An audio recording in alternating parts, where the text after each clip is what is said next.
get for a third party that shows KF Kennedy said.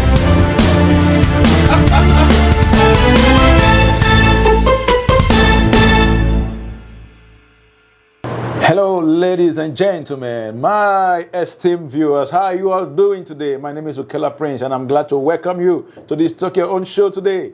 You know, today I have with me one more time, Carlos Moog. Hey, Carlos, my brother. Yeah, how you doing? How you feeling? I'm good, man. Good. Look at you. Yeah, man. You know, Carlos has been an advocate for, the black, community, black artists succeeding in this nation, in Canada, and in North America, know. And, well, he knows that, like he will always say, that in the U.S., it's a different ball game. But in Canada, we need to up our game, man. That's right. Now, Carlos, today we'll be looking at lack of education for black music history in Canada. Yes. And I think that's essential, right? Yes. That's essential. So tell me, how important is it for Canadians to learn about and appreciate black music history, and what role do you think education plays in this process? I think if people in Canada know the history of black music in Canada and the contributions of black musicians that have made to the musical landscape in this country, I think it will help to go a long way to help people appreciate what black musicians and artists have done for Canada and for music in this country. So education is very important. Knowledge is important, and the more we know and the more we learn, the more we can appreciate, and then hopefully that appreciation and knowledge of the artists that have come before us will inspire new artists to continue to grow and build the music and build the genre of black music, or all genres of black music in this country. Interesting. Now, what are some of the key events?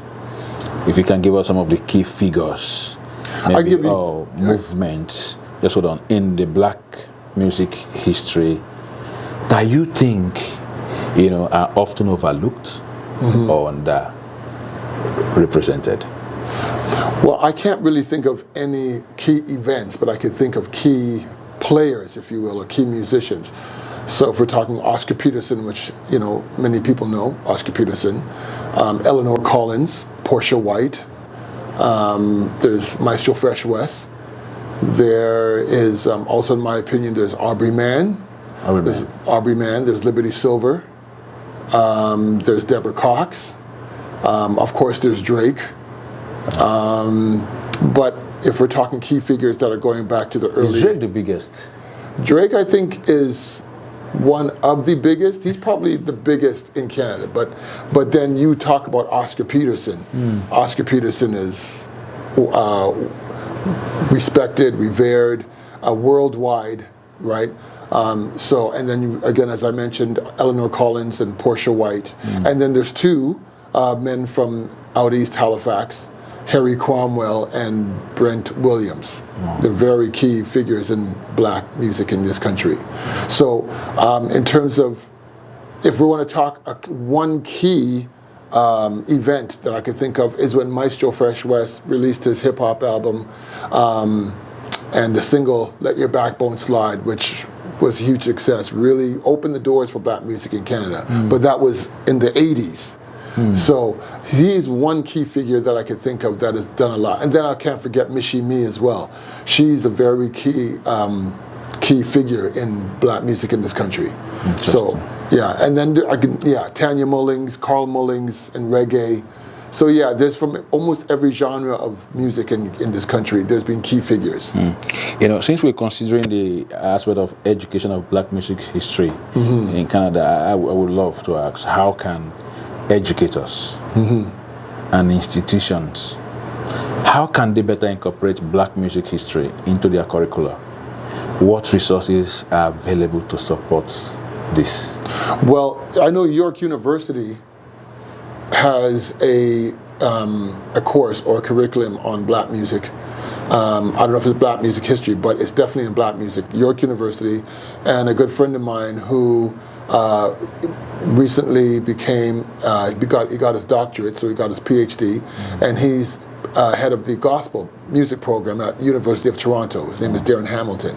So you have Dr. Karen Burke at York University and Dr. Darren Hamilton at University of Toronto. But there are many, and there are a few others. There's a couple of names that I'm missing that are in those two universities. But if we're talking, many universities and colleges or even high school where they could teach more about Black music history in this country, it's needed, but we're dealing with a lot of anti-Black racism and white supremacy in institutions in this country that, and again, when you look at, take the genre of jazz. Jazz was created by Black musicians, but when you look at the school programs, it's predominantly being taught by white musicians from a European, white-centric, white-centered focus of how they're teaching jazz. It's coming from a white-centered, Eurocentric standpoint. But, and then most of the musicians or the students that are studying jazz are white, right? So, I think that's an issue because you think the Black element is missing? I definitely do. What's that Black element? The Black element. Well, you don't see Black faces teaching in a lot of jazz institutions or in higher learning institutions. Now, I could be wrong, but when I've been to some of the schools or universities that I've spoken to educators that are teaching in these universities, and I go and I've seen the jazz programs, and the majority of the jazz musicians are white. So what does that say? Why are we learning jazz, which is fine, but I'm like, there should be more inclusion of the people that originated the genre of music, teaching the genre of music, but white people are doing it. Now, looking at this, let me get your opinion on this. As regards, the broader cultural landscape of what we're talking about in Canada. So what impact do you think the lack of education about Black music history has on the broader cultural landscape in this nation? Well, I think I said this before, that when you have lack of education of the contributions of Black musicians in this country, it leaves a mindset that Black people have not contributed to music in this country. They've not contributed to building the music and the culture of music in this country. It's all when most people think of music in this country, I'll say before Drake, maybe the last 15, 20 years, you think of Anne Murray, white, Gordon Lightfoot, white, Celine Dion, white, The Guess Who, white. All white. You think of, from East Coast to West Coast. But then, starting in the 80s, okay, Maestro Fresh West came out. And then we had a few artists in the 90s. And then we had Julie Black. And then we, and then it would go through a few. And then we had Deborah Cox. And then we had Melanie Fiona and a few names. But if I walk down the street, and this happens all the time, if I walk down the street and I ask a lay person, have you heard of Deborah Cox? No. But if you heard of Celine Dion, everybody knows who Celine Dion is. I say, have you heard of Simone Denny? But you know who Anne Murray is? You know who Gordon Lightfoot is, but you never heard of Aubrey Mann, have you? You never heard of Errol Starr, have you? You never heard of Liberty Silver or Billy Newton Davis, have you? Or I can go even further back. Have you heard of Glenn Ricketts? Have you heard of Crack of Dawn? Have you heard of Jackie Gabriel? Jackie Richardson, Kim Richardson. I can name all these names. But I can go through. You've heard of Glass Tiger? Yeah. You heard of Bryan Adams? Yeah. You heard of Corey Hart? Yeah. You heard of a Parachute Club? You've heard of Carol Pope? Sure. You heard of Ukela Prince? You've heard of Ukela Prince? We're going on break right now. Yeah, right. Right. But then you say you heard of Ukela Prince? No, but you heard of what's his name? Snow. You heard of Snow? Yeah. A white guy doing reggae. You heard a white guy doing reggae, but you won't hear a Ukela Prince. We'll be right back, Come on, man. This guy's on fire. I'm on fire.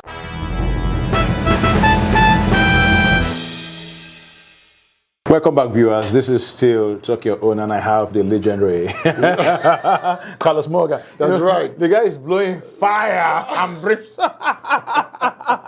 My goodness me. It was getting too hot for me. Let's just go and chill and have some. That's right. Carlos. Yes. All right. I know if I allow you to go on and on, you are about to hit, and you keep calling those names and all that. But man, it's all good. It's all good. It's just getting better. That's what Exactly. I believe. Now, tell me, as we bring this this section to a close in the next couple of minutes, Yes. Are there any initiatives or programs that you are aware of that are working to promote and preserve Black music history in Canada? Well, I know I'm working on something. I've created a program called the Black Music History in Canada, where I go to different organizations, schools, many places, and I talk about the contributions of Black music and Black musicians to Canada, right? And I talk about names, some of the names that I mentioned before. I did mention Salome Bay as another one, so I'm not sitting in a school per se. I want to go to the people. No. Like I've been going to the past 2 or 3 years, going to the people and saying, I go to the high schools, especially during February, during Black History Month, and I talk about the history, and I talk about these artists who have made contributions, and some of them are like, we didn't know, how come we don't know? And I ask them, why do you think it is that you don't know?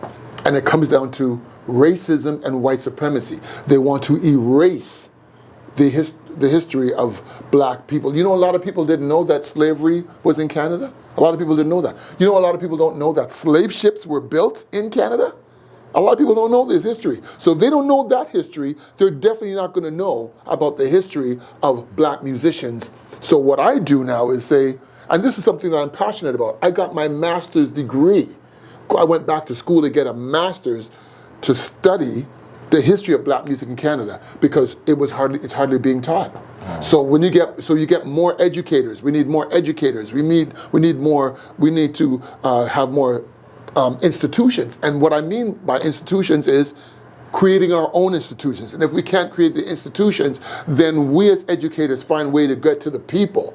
That's why I'm trying to create programs and initiatives where I can go to the people. Tell me, how can we balance the need to educate Canadians about Black music history with the need to avoid cultural appropriation and ensure that Black voices are centered? Well, that's a great question. And so the cultural appropriation part is if we're going to get people to educate, we need to get people to educate about the history of Black music in this country. In terms of the cultural appropriation of it, and this for me is where I put my foot down, because I'm going to say this straight out clear. If I'm seeing someone of a different race culturally appropriating Black music, and they're not doing it in a way that they are honoring, acknowledging, respecting, and recognizing the people that have laid the foundation, who have contributed to music and contributed to music in this country, and they're speaking from a different, for example, a white Eurocentric lens and perspective, I call them out and say, you need to sit down and let people who know this music, who lives and breathes this music, who lives this life, it's a part of their soul, it's a part of their being, it's a part of their culture, their history, and allow us to do it, right? So if they're going to appropriate, they're going to be called out, right? Because, and believe me, they'll get called out from me. So there's no way they're going to be culturally appropriating anything, because I'm going to be like, you need to sit down somewhere and be quiet. How do you include, music being a universal, art? How do I include music being a universal art? Looking at this appropriation issue, the way you have put it right now, they talking about the white and the way they present this Black, representation on this music. So, music is universal, right? But music should also be respected. Because what I mean by that is, it's universal and it's open to everyone to do it. For example, let me put it to you like this. I'm not from Africa, right? But if I come to Nigeria, all right, or I step in and I say, okay, I'm going to teach Nigerian music and Nigerian culture. But yet I'm not from Nigeria. I don't understand. I don't know the culture. I don't understand the culture. But I'm going to come in and step in and say, you born and raised in Nigeria. And now I say, no, it's Ukela, you sit down and I'm going to come and talk about it. Especially if I'm white. That's even worse, in my opinion. I have mastered the art. What do you mean? But no, I don't care, because I'll give you a story. One time I went to a school presentation, and a young woman is talking about the steel pan. She's a white woman. She's talking about the steel pan, and I'm listening to her, and I'm like, and I put my hand up, and I said, let me ask you something. What do you know about playing steel pan? She said, well, I said, do you understand the culture of the steel pan and what it means, and the history of the steel pan and what it means for say the Trinidadian people, the St. Vincent people, the St. Lucian people who play the pan? Do you understand the culture? She said, well, I learned from a teacher and I just play. I'm like, okay, that's cool that you learn from a teacher, but it's not in your soul. It's not in your part of your being. So you coming up here and trying to tell me about the pan. I don't want to hear from you, because your people colonized the country this pan came from. Right? I'm getting really passionate. Let me bring calm down. Now, on a concluding note to that. Yes, yeah. No. These advocates. Yeah, that's right. That's right. Now, Carlos, okay. That's right. Power to the people. Oh, goodness me. Yeah. You guys ain't seen nothing here, man. Now tell me, maybe in a minute. Mm-hmm. Now, looking ahead, yes, what changes would you like to see in the way black music history is taught and celebrated in Canada? And how can we work together to make these changes happen? Well, I think one of the things is every June is known as Black Music Month, right? June is known as Black Music Month. And I think for Canada, we should focus every June that we focus on the contributions and do festivals. Is that a credit? If it's a credit, what do you mean? June, dedicated. June is dedicated to black music. It's known as Black Music Month. Is that not a credit? No, I don't think. No, I don't understand what you mean by credit. Is that not a credit to the people who actually made that happen? Oh, okay. Well, I don't know what in Canada, but in America, he passed away just a few days ago, a couple of weeks ago. Jimmy Carter, President Jimmy Carter, he had made June Black Music Month in the United States. So now it's also in Canada, right? Just like. So for Canada to adopt that, there should be credit for them, right? I don't know, but again, but my thing is, when we have Black Music Month celebrations every June, we should focus on black music in Canada. You know what? God willing, what I'm going to do is I'm going to write a play. I'm starting to write a play, and I'm going to be incorporating black music from Canada into the play to run through the story. Because I want to write a play that talks about black history in Canada and incorporate black music from black artists that are born and raised or that are in Canada and incorporate in the play. So when people hear about the play and see the play, I'm like, okay, you don't know these artists. You don't know about Portia White? Here's a song that Portia White that's in the play. You don't know about Eleanor Collins. You want to throw in a little Oscar Peterson. You want to throw in a little Sir Oliver Jones, a little Charles Biddle, a little so-and-so, and and bring it up to present day. Man, I'm telling you, man. I believe every one of us, we're looking forward to that. And again, I'm gonna need, because you see, and I know I'm just talking about North American, but I also want to incorporate black music from the motherland that is in Canada in this piece that I'm writing. And so I'm trying to collaborate with people to be like, there are ways we could tell our story. Talk about the history of black music in this country, and so people can come out, just hear somebody talk, but it can be presented in a show, right? So people can become more educated and build, because again, it's not. I'm telling you, Ukela, man, because this country. I believe the black community can't wait for that. Exactly, man. Thank you, my brother, man. Thank you so much, man. Well, viewers, thank you so much. That's our show for today. So please feel free to leave me your comments. I know you want to send Carlos some messages. So please, that's right. Drop it right there. Drop it right there. Send it to me, man. Well, let's